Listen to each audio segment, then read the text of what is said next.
Hey guys, Chris from Provo Beast Audio Installation, and today we got a big box here.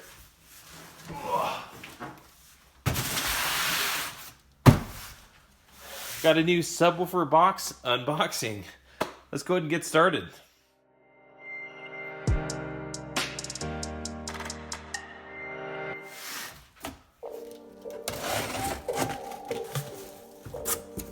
Oh, there it is.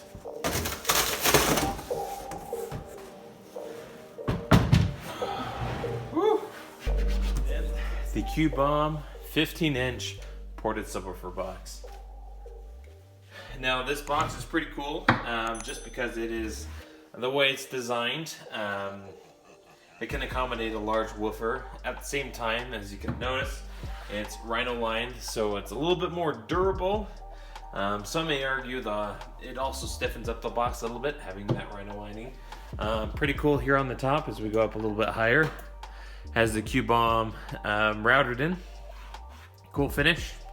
First thing we notice on this end, we have some push terminals. These would accommodate 12 gauge wiring pretty easily. You may be able to fit an 8 gauge in there, but generally a 12 gauge is probably your max size push terminals. We'll throw some power on this. I don't want this thing to leak, but hopefully it seals up nice.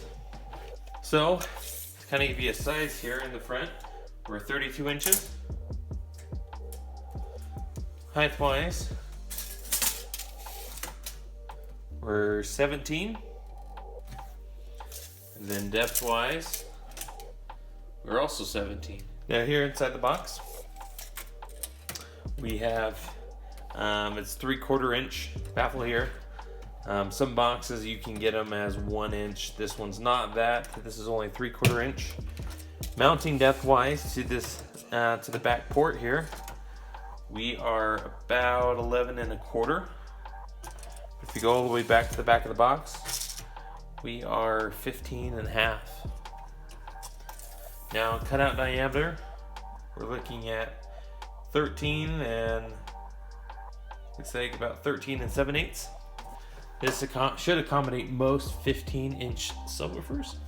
Now, manufacturer Rockfield claims that this box is tuned to about 37 hertz, and the net cubic airspace in here, they claim it's about 3.85 cubic feet of air space.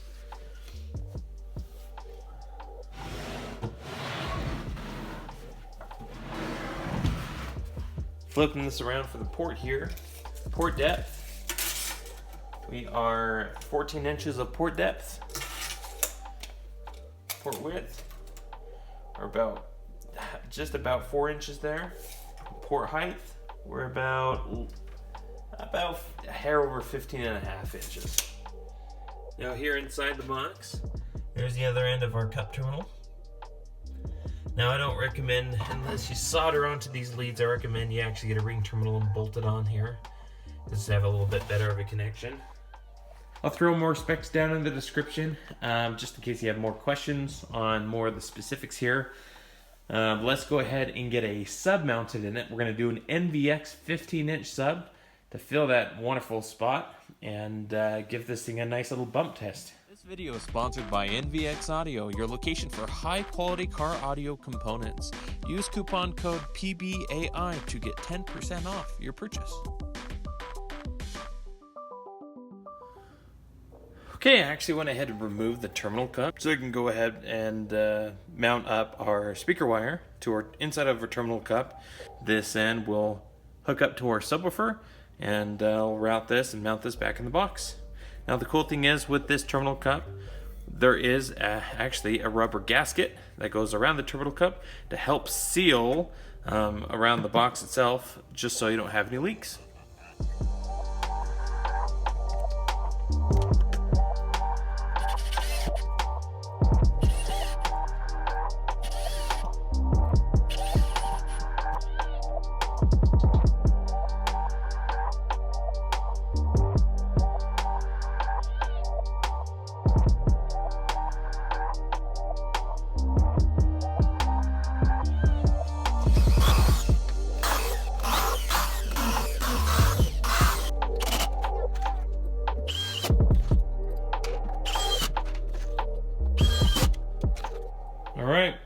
got it all mounted. That thing is huge. Let's go ahead and hear it.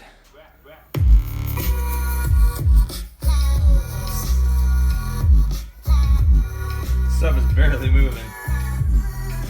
We have a ton of bass.